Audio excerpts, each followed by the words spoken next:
Okay, so are you ready to, like, completely rethink how you see history? Always up for a challenge. What do you have for me? Well, get this.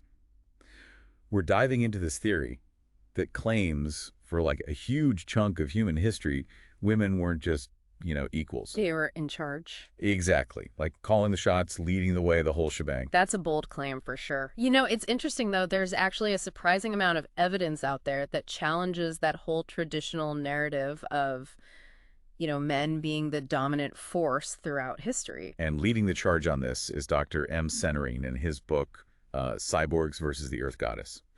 And he's coming at this from a really interesting perspective himself. Right, definitely. I mean, he's a male scholar, but his background is in anthropology and women's studies. So he's not just coming in with, like, a typical male-centric viewpoint. Exactly. And what makes his work even more compelling is that he actually started his research as a skeptic. Like, he didn't set out to prove this theory. He stumbled upon it while he was, digging through all this evidence. So, okay, what exactly is Seenarine proposing here? Let's break it down. He's talking about this concept of ecogynocentrism, which sounds really complicated, but it's actually not as difficult to grasp as it might seem at first. Imagine a society where respecting nature is like as important as, say, economic growth is to us today. Okay, I'm picturing it. Wow. And where instead of being the exception, female leadership is just the norm. Like, it's not even a question. Wow, okay. That gives you a sense of the kind of world Seenarine is describing. So not just a society with female leaders, but a society completely structured around different values than what we're used to. Exactly. And his point is that this wasn't just some nice idea that a few people had. He points to archaeology, mythology, even present-day matrilineal societies as evidence that this kind of social structure was a reality. For a significant part of human history. Right. This wasn't just a blip on the radar. Right. It was a way of life that lasted for a long, long time. So let's talk evidence. What did Seenarine actually find? What are we working with here? Well, take the Moche civilization in Peru, for example. They had this incredibly complex irrigation system they built in the desert. And I mean complex, and these incredible adobe pyramids and their art. It's just stunningly intricate. They knew what they were doing, that's for sure. Oh, absolutely. And you know who was leading all of this? Priestesses. Powerful women were the heads of this incredibly advanced society. See, that right there just blows apart this assumption that any society capable of that level of complexity had to be led by men, It really make you wonder what other examples of female leadership might be hidden throughout history, just waiting to be rediscovered, right? It's like we're only seeing a tiny fraction of the picture, and even that is blowing our minds. Right. And it wasn't just the Masha. There's this incredible discovery of a Siberian noblewoman's burial site. It dates back 4,500 years, and she was buried with over 1,500 beads. These beautifully crafted pendants made from animal teeth, tools, even what looks like a ceremonial incense burner. Buried with the tools of her trade. A sure sign of respect and importance if I've ever seen one. Yeah. But here's the thing. If these societies were so successful, how did we end up where we are today? Right. It's like, what happened? How did we go from goddess worship and women being these revered leaders to, well, to everything that came after? That's where Seenarine's argument takes this really fascinating turn. He suggests that it was the domestication of animals and later the idea of women as property that played a massive role in this whole power shift. Okay, I see the connection there, but how exactly did domestication play into all of this? Think about it. Domesticating animals is all about shifting them from being wild and free to being essentially possessions. And what Seenarine is arguing is that this same logic gets applied to women. So instead of being these revered leaders, they become objects. You could put it that way, yeah. Seenarine actually uses this term cyborg to describe this change in male thinking. It's like this detachment from the natural world, fueled by this new ability to control animals and this desire to, like, rise above the limits of their own biology. So instead of being a part of nature, living in harmony with it, as we see with these earlier societies, there's this urge to overpower it. Yes, to control it. And this need for control, it expanded to include women. So we're starting to see how this all fits together. It all kind of spirals from there. And according to Seenarine, this cyborg way of thinking is actually connected to the very development of hierarchical societies, the kinds of societies where men end up at the top. Wow. Okay, so we're starting to see how this all fits together. But I have to ask, is there any hope in all of this? Because right now, it's feeling kind of bleak. Did women simply get pushed aside by this power shift? Like, did they have no say in the matter? Not at all. And this is where Seenarine is very careful to point out that women have always resisted. They never just passively accepted this fate. which, let's be real, lines up with everything we know about history, right? Yeah. Women have always been on the front lines, fighting for their rights, making their voices heard. Exactly. And seenarine highlights some really fascinating examples of this resistance throughout the book. But one of his biggest points is this link he draws between the rise of meat-heavy diets, the destruction of the environment, and these hierarchical male-dominated societies we're talking about. It all seems to go hand in hand. There's that food connection again. You always bring it back to food. I remember that deep dive we did on indigenous practices. You couldn't stop talking about pemmican. Listen, food lies at the very heart of how we structure our societies. It's how we build communities and power structures. Okay, fair enough. So, back to seenarine.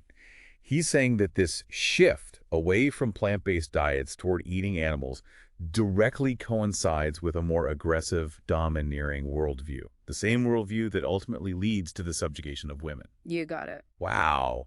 Talk about food for thought. It really makes you wonder how much of our history has been shaped by this, primal desire to not just control nature, but each other. It's a heavy question, but it's definitely one worth considering. Absolutely. And to really understand the full weight of seenarine's theory, we need to go back to the beginning and dig into the nitty-gritty of ecogynocentrism. Let's do it. So listeners, buckle up, because things are about to get really interesting as we explore this idea and what it can tell us about ourselves and our place in history. Okay, so to really get a grip on this whole ecogynocentrism thing, Yeah, let's dive into that. let's rewind the clock way back, way back to the Paleolithic period. We're talking, what, 3 million to 12,000 years ago? You got it. Now, seenarine, he paints this fascinating picture of life back then, one that really challenges that whole man-the-hunter story we're all so familiar with. You mean that classic image of the, strong hunter dude dragging home a pile of meat while the women just, tend the fire? Exactly. Yeah. Seenarine argues that image, it isn't actually based on the reality of the time. It's more like a projection of our own, much later, patriarchal values onto the past. When you look at the archaeological evidence, it actually suggests that early humans, they were primarily plant-based eaters. So more gatherers than hunters. Precisely. Which honestly makes sense when you think about it. Hunting is dangerous. It's unpredictable. You're taking your life into your hands. Right. Whereas plants, they're a much more stable, reliable food source. Exactly. And they don't, run away from you. True that. So seenarine's suggesting women were the ones handling most of the food production back then. That's his argument.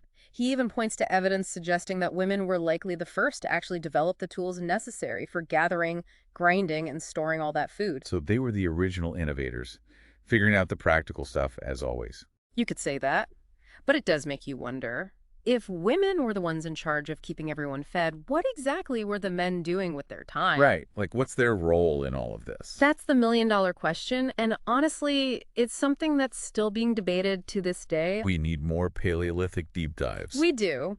But for now, focusing back on the importance of women's roles in these societies, seenarine also makes this really compelling argument that women were likely the first to figure out how to control fire for cooking. Okay, now that is a game changer if I've ever heard one. Right. Fire means warmth, protection, cooked food, which is way easier to digest and more nutritious. All of that. And think about the social impact, too. Fire creates this natural gathering space. A place for the community to come together. Exactly. It's easy to imagine how that could have contributed to the development of language, storytelling, passing down knowledge, all things that are traditionally associated with women's roles as mothers and caregivers. It's like we're piecing together this whole different picture of the past. Not just about who was in charge, but how people lived, what they valued. And speaking of values, what about the art from this period? Oh, it's fascinating. Seenarine talks a lot about all these female figurines that pop up in Paleolithic art. They're often depicted as voluptuous and fertile. Like a Venus of Willendorf? Exactly. And he argues that these figures, they're representations of the earth goddess, this powerful symbol of creation, abundance, and female strength. It wasn't just figurines either, right? Yeah. Didn't they find entire cave walls covered in paintings that were done by women? You're right. There are those handprints that were found in caves like Pecmerle in France. They date back over 25,000 years, and most of them were female. It's amazing to think about these women, our ancestors, leaving their mark on the world in such a tangible way. And it's still there for us to see thousands of years later. And what's even more amazing is that this wasn't just a European thing. We see similar themes and imagery popping up in art all over the world, from the Americas to Asia. So we're talking about a shared global understanding of the significance of women and their connection to nature. This wasn't just a small group of people, it was everywhere. It's pretty mind-blowing when you think about it. It really is. Yeah. Okay, so we've established that for a good chunk of time, things were very different from how we traditionally picture them. Women were the leaders, innovators, artists, in tune with nature. But if this way of life was so great, why did it end? What happened? The million-dollar question. To really get into it, we need to fast forward a bit to around 12,000 years ago, the Neolithic period. That's when things really take a turn with the domestication of plants and the birth of agriculture. And that's where things get complicated. Because agriculture, I mean, it seems like progress, but it also came with a whole bunch of consequences that maybe weren't so great. You said it. While Seenarine does think that agriculture was probably driven by women, he also argues that it kind of inadvertently set the stage for this huge power shift. Being able to actually amass surplus food and resources, that was a brand new thing for humans. It makes sense. Suddenly you've got something to fight over. Exactly. And that led to settled communities, which led to, well, new social structures. And those new social structures paved the way for hierarchy, competition, and ultimately, well, the patriarchy. That's Seenarine's argument. He suggests that as men began to play a bigger role in agriculture, especially when it came to herding and controlling animals, they also started asserting their dominance. Over the animals. And, well, over women, too, right? Unfortunately, yes. It's like this fundamental shift happens in how humans see themselves in relation to the world. We go from being a part of nature to believing we can control it, exploit it, even. Which is what Seenarine is talking about with that whole cyborg idea, right? Exactly. He's saying that this disconnect from nature, this urge to, transcend our own biology, that's at the core of so many of the problems we're dealing with, not just between genders, but between humans and the environment, too. So this isn't just ancient history. This is about understanding how we got to where we are now, how we created the problems that we're dealing with right now. That's what makes it so relevant. So we've gone from goddess worship and female-led societies to the dawn of agriculture and this whole other patriarchal world order. But what happens to the relationship between humans and animals? Because it feels like something shifted there too, right? Yeah, it's a huge part of the story. And this is where Seenarine's whole argument about domestication and the cyborg mentality, it really comes into play.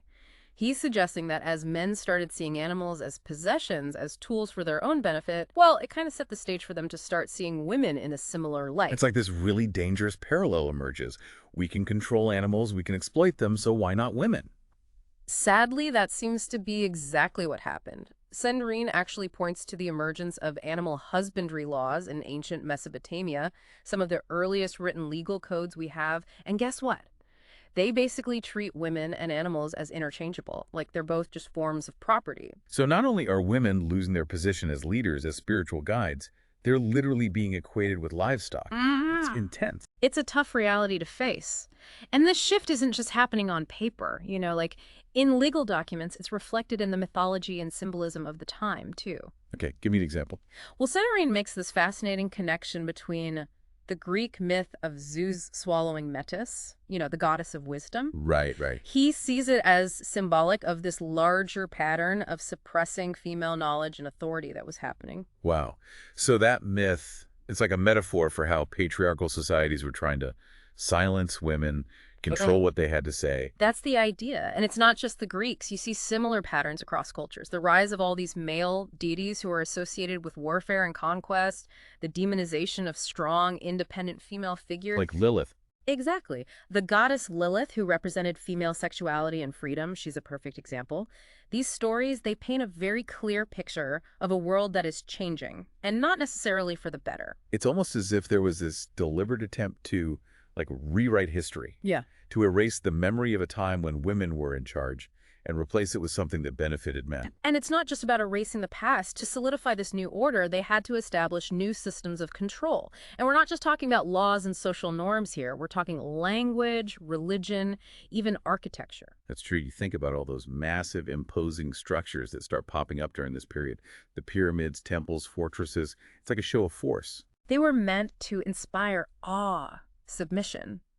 And it's crazy how much of that ancient power dynamic it's still present today. in how we think about leadership, the stories we tell, even the food we eat. It really all goes back to this one pivotal shift that happened thousands of years ago. It's kind of mind-blowing when you really think about it, and that's why Seenarine's work is so important. He's not just giving us a history lesson, he's asking us to question everything, to confront how this ancient story of domination is still playing out all around us. In how we treat women, how we treat animals, the planet. All of it. He doesn't let us off easy, does he? Yeah. But you're right. This isn't just ancient history. It's about us.